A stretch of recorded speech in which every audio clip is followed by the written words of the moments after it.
मेथी ढेबरा कसा बनवायचा ना ते मी आत्ता सांगते. हा गुजरातचा आयटम आहे आणि तो कसा बनवायचा आता मी सांगते. त्याच्यासाठी आपल्याला आहे ना कमीत कमी मी आता फक्त 2 का 3 जणांसाठीच बनवते, त्यामुळे थोडंच घेणार आहे.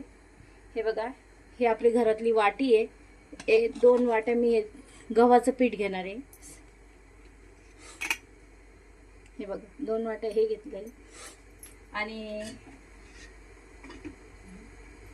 अर्धीशी वाटी 1 वाटी समजा डाळीचं पीठ टाकलं याच्यात मी. आणि आता याच्यामध्ये आहे ना मी पिठी साखर टाकणार आहे. लसूण आलं आणि मिरच्या आता मी पेस्ट करून घेणार आहे.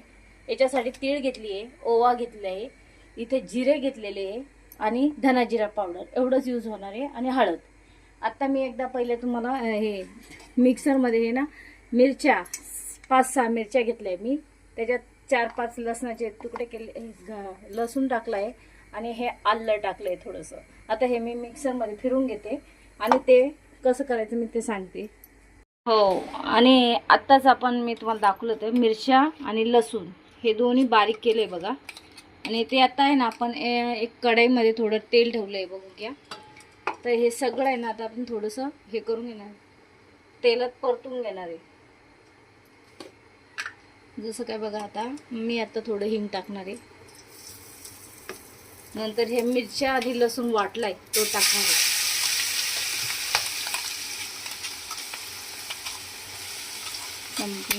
2 चमच्यासारखं आहे मिरच्या आणि ते 5-6 मिरच्या होत्या आणि 5-6 लसणाचे कळ्या होत्या मोठमोठ्या.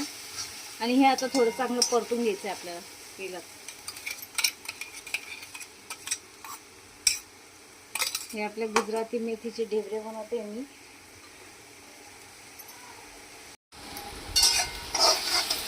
तर आपण हिंग आणि हे मिरची आणि लसूण टाकलं आहे. याला थोडं चांगलं परतत आला का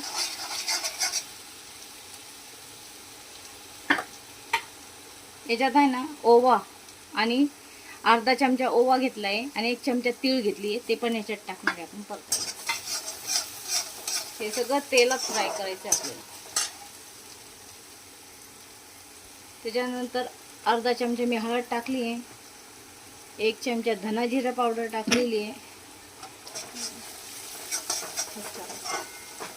असं परतून घ्यायचं व्यवस्थित. हे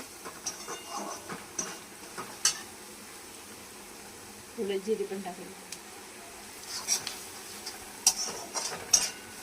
आता हे परतून झाले, आपण गॅस बंद करणार आहे हा. आणि हे सगळं मटेरियल आहे ना आपण जे डाळीचं पीठ आणि गव्हाचं पीठ काढले तर ते सगळं टाकून देणार आहे.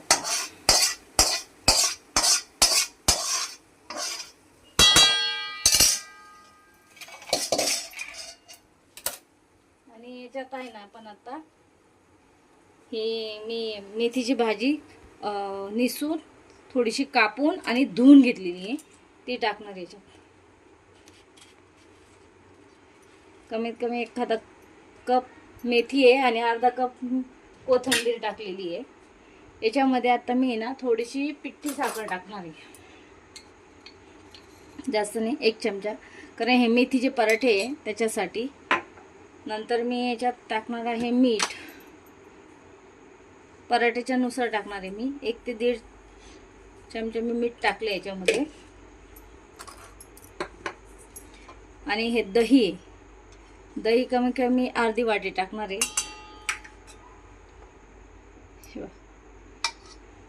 हे जास्त हे नाही, आंबट नाही आहे, गोड दही आहे. हे दही टाकले मी याच्यामध्ये. आणि आता हे ना मी थोडंसं पहिले चमच्याने हलवते, कारण तेल गरम होतं ते मगाचं, त्याला थोडं आधी असं हलवून घेते, गरम नाही लागून. आणि आता हाताने त्याला चांगलं मिक्स करून घेणार आहे, व्यवस्थित रगडून. तेल वगैरे सगळं चांगलं मिक्स झालं ना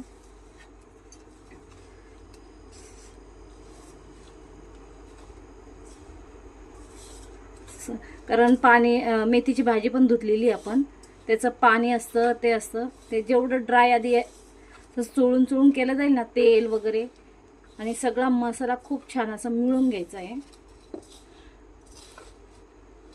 एकदम असं व्यवस्थित घ्यायचं, जेवढं तुम्ही करू शकता ना एवढं चांगलं रगडून वगैरे घ्या असं, जेणेकरून त्यातलं जेवढं पाणी आहे ना ते पूर्ण पिठात जेवढं ॲड होईल तेवढं करून घ्यायचं आधी.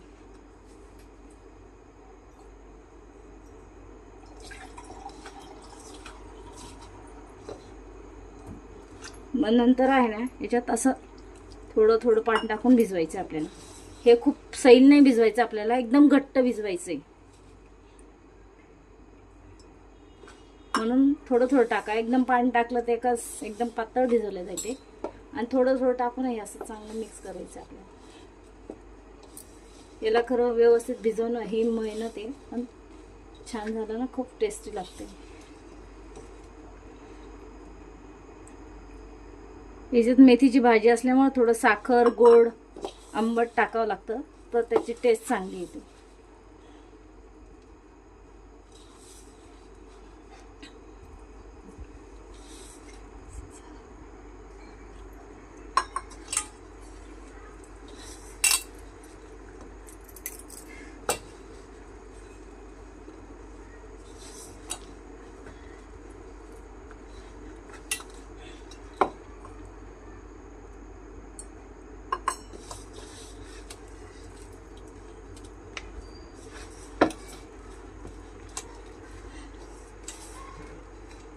असं मस्त घट्ट भिजवून घ्यायचं.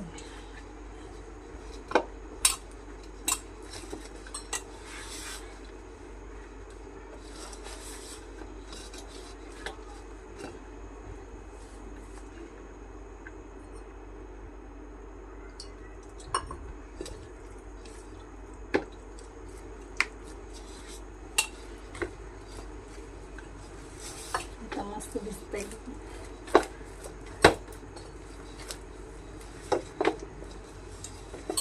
असं मस्त भिजून घ्यायचं. आणि नंतर त्याला आहे ना तेलाचा हात लावून सारखं करून घ्यायचं थोडंसं.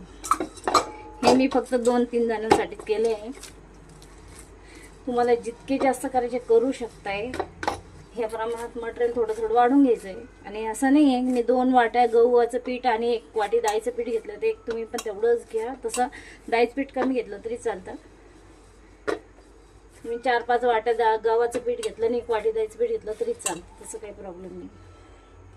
हे आता असं आहे, आपण याला 15 मिनिटं रेस्ट देणार आहे आणि नंतर याच्या पराठे करणार आहे. आता आपण आहे ना हे 10 ते 15 मिनिटं ठेवलं होतं. असं तुम्ही अर्धा-1 तास पण ठेवू शकताय भिजून. जितकं जास्त वेळ भिजेल ना तेवढं छान होतं हे. आता सध्या मी पण शॉपहून आले, घाईघाई करायचं असं म्हणजे 10-15 मिनिटं पण खूप झाले आता याला. आणि त्याला परत एकदा असं चांगलं मसळून घ्यायचं आणि हे बाई असं व्यवस्थित हे करून. आणि मग आपण नाही का याचे आता पराठे लाटणार आहे. मी तवा ठेवला आहे तापायला आत्ता.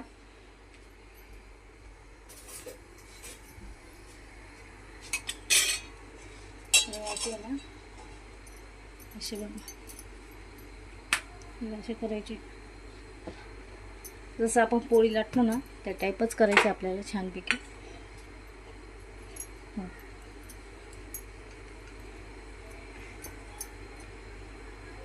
कारण एवढे सॉफ्ट आणि नरम होतात ना, तेवढं एकदम इझी लाटले जातात. आणि जितक्या वेळ जास्त भिजेल ना तेवढं छान असतं. पण मला थोडी घाई होती म्हणून मी 15 मिनिटच ठेवले. तुम्ही अर्धा-1 तास ठेवू शकताय त्याला.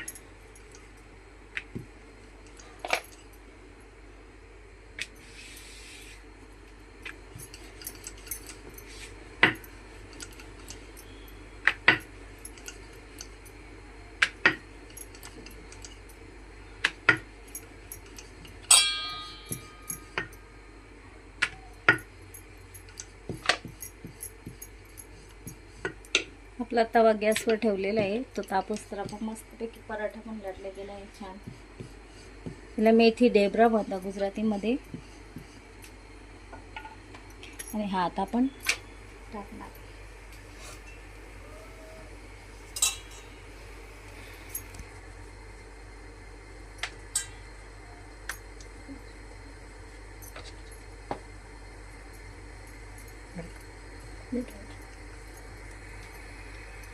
एकीकडे तो होता आपण दुसरं पण चालूच करणार आहे लाटायला. एकीकडे तो होत राहील आणि एकीकडे आपण हे लाटणार पण आहे.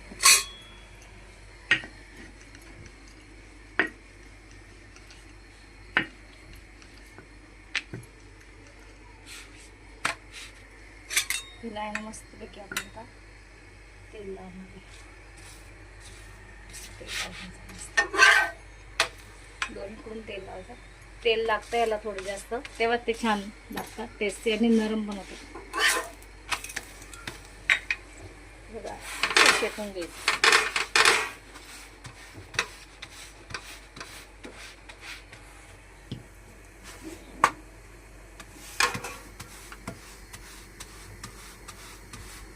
मस्त दाबून वगैरे छान पैकी शेकून घ्यायचंय.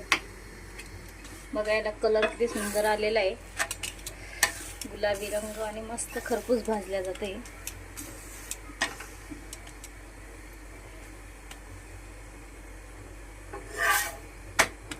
दोन्हीकडून छान झाले.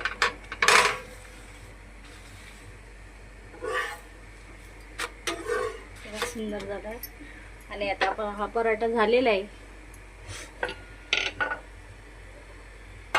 आणि आता सर्व पण करून दाखवणार मी तुम्हाला. हा सर्व आपण बघा, हा झाला आहे पराठा. हे आपण टोमॅटो सॉस पण घेतला आहे आणि आपल्याला लागलं आपण तो कशा बरोबर खाऊ शकतो हे सांगते मी तुम्हाला. ही आहे आपली मराठी लोकांची शेंगदाण्याची चटणी. शेंगदाण्याची चटणी आपण ती तेल टाकून हा पराठा खाऊ शकतोय. नंतर टोमॅटो सॉस आहे आणि अजून काही देसी म्हणजे आपलं बेस्ट म्हणजे लोणचं. लोणच्याबरोबर सुद्धा हा पराठा इतका सुंदर लागतो ना, तर तुम्हाला ज्याच्या संगीत चांगले वाटेल त्याच्या संगीत तुम्ही खाऊ शकताय. आणि आता हा ना तुम्ही पण बनवा आणि खाऊन बघा आणि कसं झाला हे मला कमेंट करा.